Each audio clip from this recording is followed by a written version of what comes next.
All right, Anthony Richardson. I'm going to go higher than half an interception against the Detroit Lions. Richardson is, I mean, despite last week where, he showed flashes, especially in the fourth quarter, throwing the ball, he has been extremely inaccurate all season long, all last year before he got hurt. He is a I turnover love how winning. you say it. I love how you say it. Well, He I mean, has been. He's been he horrible. has been. I mean, he's had games where he's gone like 5 of 6 of 20 passing, like in today's NFL, that's absurd. Um, yeah, so I'm going to go take his intercept. He did not throw one against the Jets, although there were a few opportunities for some. He fumbled the ball a few times. He's just very turnover prone. So I know that you can also play the fumbles on underdog as well. So look into that because obviously he does run the football and they Yep. do design runs. But yeah, I just think he can't go 2 weeks in a row without throwing an interception. It's just not possible. The Detroit No. Lions obviously are an absolute wagon. They've dismantled team after team after team. I do think that the Colts are going to, fall behind in that game. Going to have to throw more to get back in it. So Richardson should have a lot of attempts, which means more opportunities for those interceptions because he's extremely erratic as a passer at this point in his career. Yeah, and if you look at the BDE belt too, you could put the entire Detroit Lions, Yes, yes. give them that belt because what they put 52 points. Yep. Goff had 4 touchdowns and 400 yards passing. Yeah. So speaking of Goff, and please, people, listen to Ticket because he went 4 for 4 last week. I He went did. I went 3 out of 4, but the fact that he went 4 for 4 is good advice. So listen and use the promo code Shark Sports to take full advantage. You get a special pick. So let's continue. Jared Goff for me. You talk about it. 4 touchdowns last week. I got him higher on the 1.5 touchdowns against Indy this week. Indianapolis's defense has been absolutely poor, to say the least, this year. They're ranked in the top 10 worst defenses at giving up receiving touchdowns. So Jared Goff is going to have a field day. I don't care that they're at the Indianapolis Colts. I think Jared Goff will have a tremendous day. He will use the running game, mind you, with David Montgomery and Jahmyr Gibbs. But I have Jared Goff throwing, higher on the 1.5 touchdowns at the Indianapolis Colts. Yeah, and certainly, I mean, that seems like a no-brainer almost because they're going to be playing in that dome, the RCA Dome, and obviously, Goff is like you said, they get the run game going.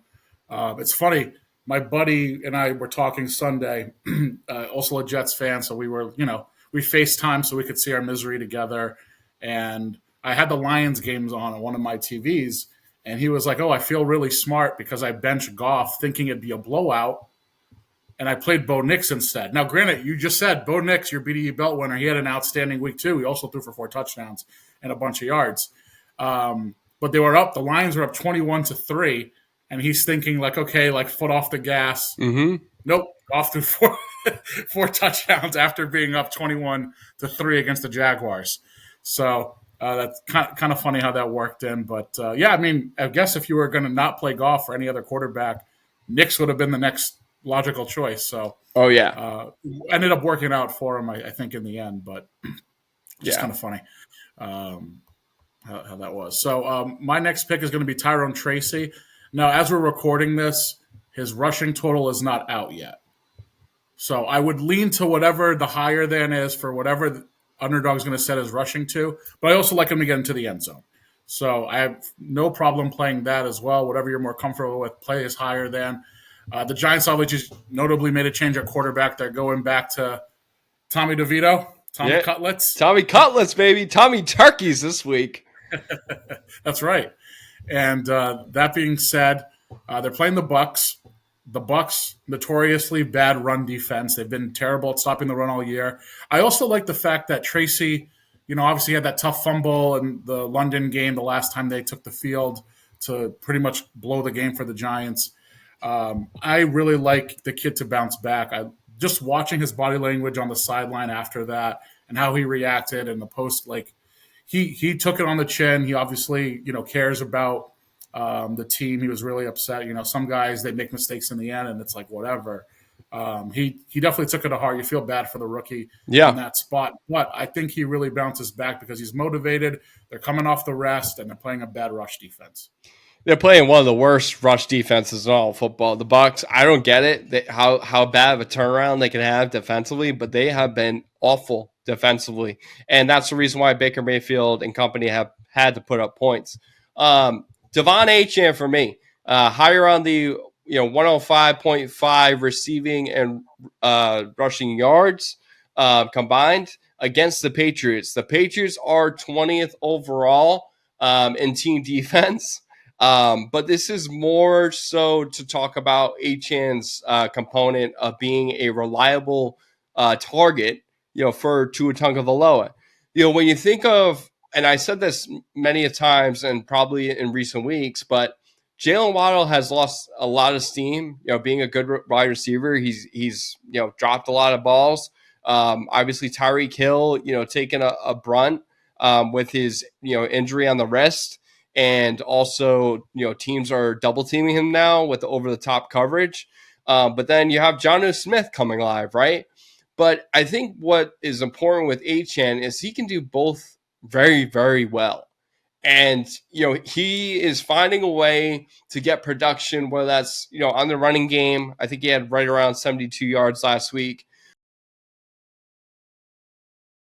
He definitely finds production in the offensive side of the football, whether that's running the football or taking, passes out of the backfield. So Achane's been, a reliable target, for Tua Tagovailoa and really getting him comfortable.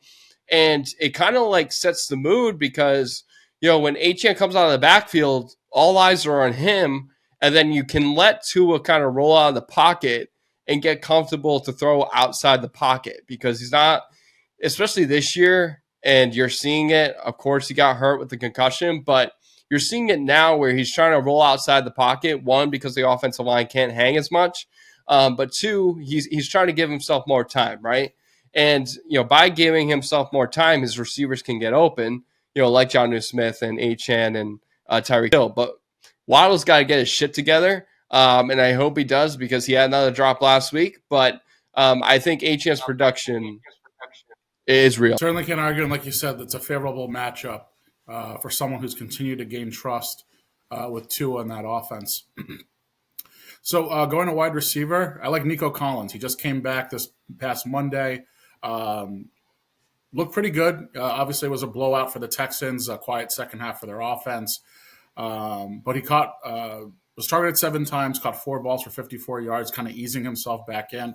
I expect him to be all the way back in this coming week against a Titans secondary. The Titans defense is pretty good. I know we've noted on the show before, but their strength is stopping the run more so than the pass. Yes. They're more of a pass rush. Their secondary can be had. And obviously CJ Stroud, who, while there was a blowout, the last few weeks for the Texans offense has been a little bit, he's taking some steps backwards. Obviously the blown lead against the Lions with those turnovers. Yeah. I expect this to be kind of a get right game for that entire offense. But I'm playing Nico Collins higher than half a touchdown. I expect him to get into the end zone this week. I also, much to Tracy, I also like his yardage prop.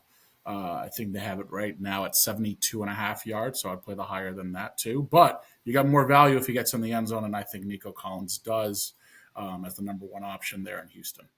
Yeah, I like that pick. And Nico's getting comfortable, and even when Diggs was on the field, he was getting production. And Tank Dell, is become a reliable target for CJ Stroud along with was it Mechie and also Dalton Schultz. So they have a good amount of targets, but I think Nico Collins can definitely hit that.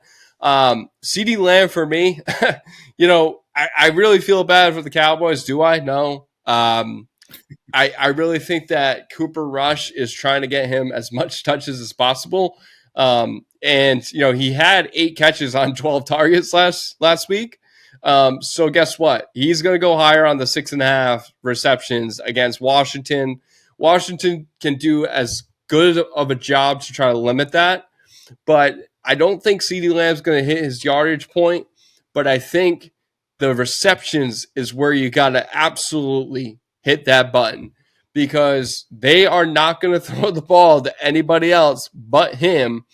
And they'll find a way to at least, I guess, integrate Turpin. Turpin had a nice little, slant run for a touchdown. It was very, very fast at that. But I think CeeDee Lamb, you can always count on him. You can always count on him. And I think this week he'll get as many targets as possible. And I think I'm blanking on his name. The coach for the Washington Commanders, Dan Quinn. Dan Quinn, He obviously was the defensive coordinator for the Cowboys in previous seasons, so he thinks he has a game plan to go up against CeeDee Lamb. Mind you, no defensive coordinator can guard this man. He will get his touches, and he will go higher on the 6.5. I like that. And I'm going to go back to, actually, your Miami Dolphins again this week. I had Tua for his higher than passing touchdowns last week. Yep. I'm going to go Jonnu Smith. You referenced him earlier. Yeah. He's somebody that his total right now on Underdog for receptions is set to 3.5. I love that higher than. He's actually hit that 5 out of the last 6 weeks. Yep. Including their first matchup against the Patriots where he caught 5 balls for 62 yards on 8 targets. He's quietly kind of gained a decent amount of the target share. You mentioned Waddle obviously kind of regressing. I think with Tua kind of easing himself back in, and obviously we know kind of how Mike McDaniels has been running that offense with a lot of the pre-motion stuff. It's been getting Jonnu open in the flats, open underneath for some easy completions for Tua. And as we already talked about, the Patriots defense susceptible. And like I said, Jonnu's already had a pretty decent performance. Also, I'm always motivated by a guy who kind of was casted away by the team. Yes. New England didn't really use him very well after their 2-year contract. They kept Hunter Henry. And now you're seeing him have success, a little bit of success, certainly a lot more than he had in New England. So I like the revenge factor a little bit as well. So Jonnu Smith higher than 3.5 receptions this week. Hey, you know what's funny is I remember when Jonnu Smith signed with the Patriots, and Boston Sports Radio is going absolutely fucking nuts for this guy. Yeah, we got the 2 tight ends back. Yeah. Henry. Yep. I'm not going to say, but, Zolak and Bertrand on 98.5 The Sports Hub, they were going absolutely crazy when they signed Jonnu Smith and Hunter Henry. And, I get it. They haven't spent enough money, recent years. And they were like, oh, my God, we finally got somebody. Well, guess what? He's no longer with you guys. He's with the Miami Dolphins, and he's producing at a high level.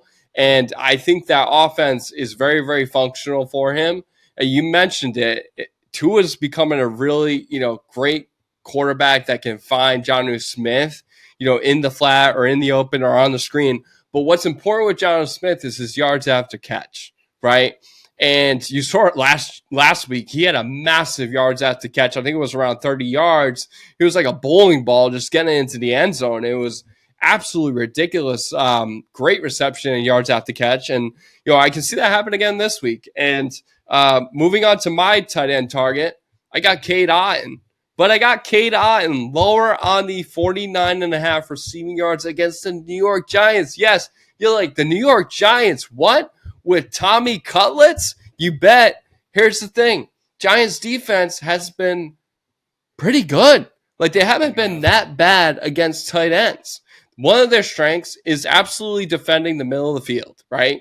And they're ranked second in all of football in allowing tight ends to get comfortable. So, Otton's going to get less targets too. You just, be mindful of that. Mike Evans is coming back into the picture, and Baker Mayfield loves him some Mike Evans. So I can see, Cade Otton really going lower on the 49.5 receiving yards. And you might want to look at his receptions too and pump the lower on that as well. So the Giants, as bad as they have been, they're really good at defending tight ends. So pump that lower for sure on 49.5 receiving yards.